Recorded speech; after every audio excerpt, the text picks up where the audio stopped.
Olá pessoal, tudo bem? Sejam bem-vindos ao meu canal.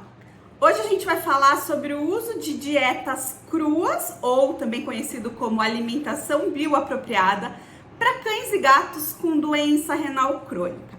Mas antes da gente começar, deixa seu like para ajudar o canal, se inscreve se você não é inscrito e clica no sininho para ativar todas as notificações e não perder nada do que a gente está postando aqui toda semana.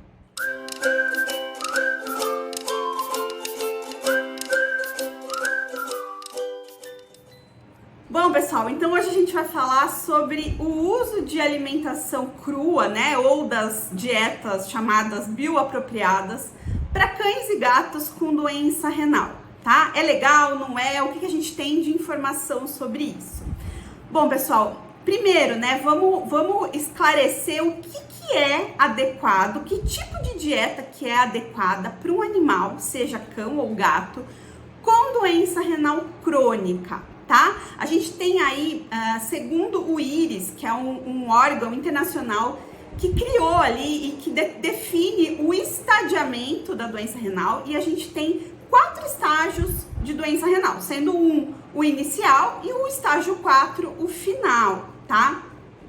E aí, pelo IRIS e pelos estudos que a gente tem, não só para pets, né, para cães e gatos, a gente também tem estudos de doença renal para outras espécies e que também vão de acordo com essas mesmas orientações.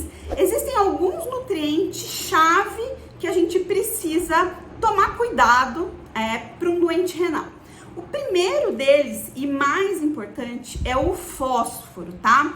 O fósforo, ele quando o rim tá doente, quando ele tem algum problema, ele começa a perder a capacidade de excretar o fósforo pela urina. Ou seja, o fósforo começa a ficar retido na circulação, tá? Por conta do rim não conseguir excretar, né? Metabolizar e excretar pela urina esse excesso de fósforo que vai se acumulando no sangue.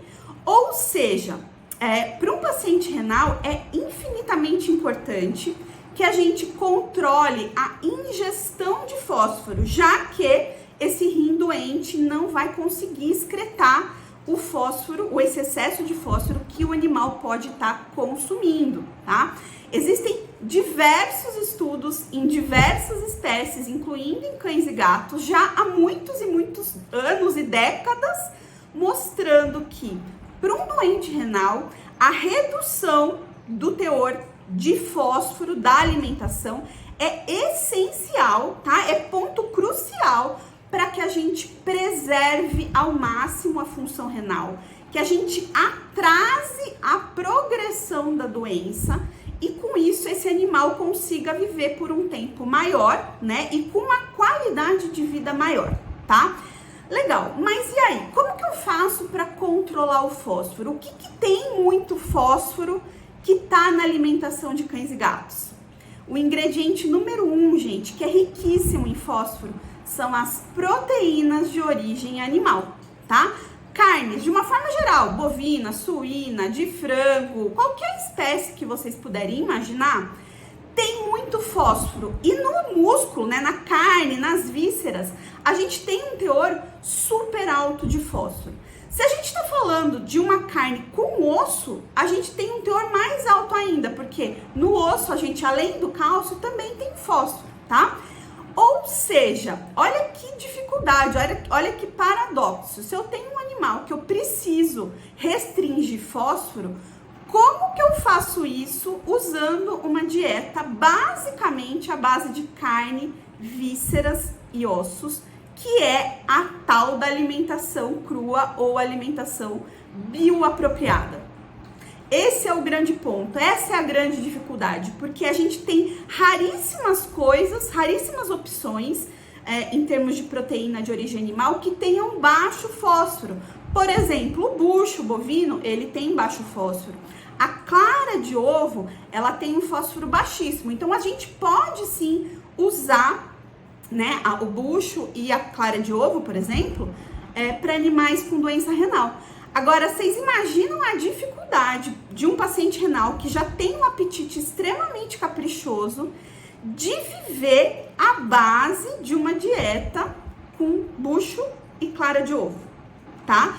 O que a gente vê normalmente que os profissionais que indicam, né, que recomendam dieta bioapropriada, eles simplesmente ignoram completamente essa questão do fósforo e continuam recomendando carne, ossos, como se o fósforo não fizesse diferença na evolução da doença renal e pensando só na questão da proteína. E aí aqui vai o ponto 2. Outro nutriente que a gente precisa restringir para um doente renal é a proteína, tá? Eu não estou falando que um doente renal não pode comer proteína. Ele continua sendo um cachorro, ele continua sendo gato, ele continua tendo demanda proteica, mesmo com a doença renal. A questão é que os doentes renais, eles têm menos habilidade de lidar com os excessos. E o que é um excesso? É quando a gente acrescenta na dieta mais do que o mínimo, mais do que a necessidade que atenda lá todos os aminoácidos e o teor proteico geral. Então, por exemplo, se eu tenho um cão que precisa de 18% da dieta de proteína, na matéria seca, por exemplo, e eu dou 18%, 19%, legal, eu tô atendendo, eu não tô deixando de dar proteína, mas eu não tô trabalhando, não tô dando excessos.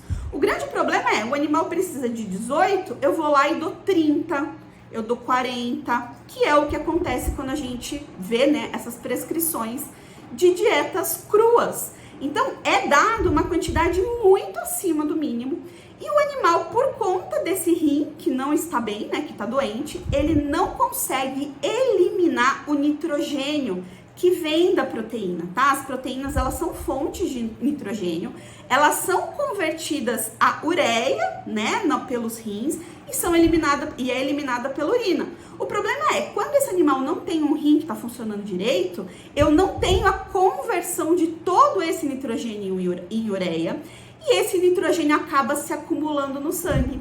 E aí a gente, quando faz exame de sangue, vai ver o aumento de ureia, principalmente, né? E quando eu não tenho o controle da doença, o aumento da creatinina e os sintomas relacionados a esse descontrole, né? Que a gente chama de síndrome urêmica. Eu vou ter o aumento da ureia, da creatinina. Esse animal, ele pode ter sintomas gastrointestinais, vômito, diarreia, ulceração de mucosas, tá? Desidratação. Então é um animal que provavelmente vai precisar ser internado, que vai precisar de cuidados mais intensivos para poder sair de uma crise, tá? Por isso, gente, que os dois principais nutrientes que a gente precisa controlar para um doente renal são fósforo e proteína, tá? E é muito mais difícil fazer isso quando a gente está pensando em fornecer alimentação crua, porque é justamente a base desse tipo de alimentação, tá? Quando a gente pensa em rações ou em outros tipos de alimentação, como alimentação natural cozida, o que eu faço? Eu vou diminuir a proteína animal, eu vou diminuir o fósforo e para fornecer energia para aquele animal, eu aumento a gordura, se aquele animal não tiver nenhum tipo de problema relacionados ao metabolismo da gordura, eu vou aumentar a gordura e vou aumentar os carboidratos, porque esse animal ele tá precisando de energia, né? E já que a proteína tem que ser moderada, a gente tem que fornecer os outros nutrientes que fornecem calorias, que são justamente gordura e carboidratos, tá? E tem um detalhe, eu consigo com mais facilidade na alimentação cozida ou pelo uso das rações, incluir ou proteínas de origem vegetal ou proteínas que como eu mencionei também, que tem um menor teor de fósforo, tá? E isso facilita muito o controle.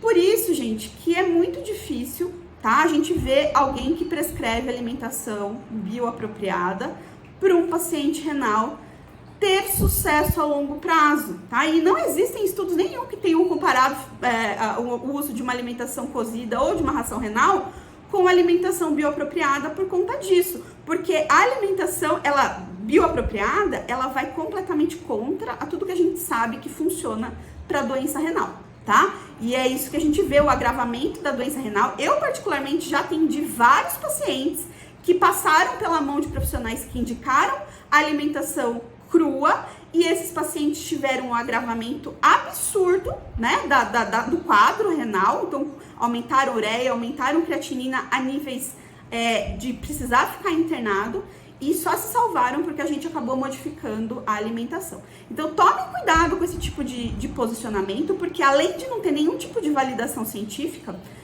ele é totalmente contra o que a gente já sabe que funciona para doente renal, que é restringir fósforo e restringir proteína, tá bom? Então, se vocês querem usar alimentação natural para um paciente com doença renal, optem sempre pela opção cozida, tá? E com controle de proteína e controle de fósforo, que é o que a gente sabe e tem certeza e tem centenas de estudos que funciona.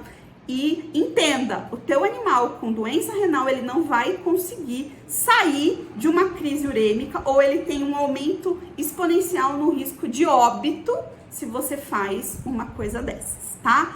Isso, inclusive, é tão contra o que todo mundo sabe e preconiza, que o profissional que indica alimentação crua para um doente renal, sem fazer esse controle de fósforo, sem fazer o controle proteico, ele está sujeito a denúncia no CRMV por conduta errada, tá? Por ter feito uma coisa que não pode ser feita, que tá errado e a gente tem comprovação que tá errado. Então prestem atenção nisso e não caiam nessas conversas de que alimentação bioapropriada, bem entre aspas, funciona para tudo, em qualquer situação e eba, vamos esquecer, vamos rasgar trabalho científico e vamos viver na época do WhatsApp, né, e dos influencers. Esqueçam isso. Se você quer que seu pet com doença renal viva mais e melhor, reduza a proteína e reduza o fósforo, tá bom? Se vocês chegaram até aqui, deixa o seu like para me ajudar e não percam as próximas publicações. Tchau!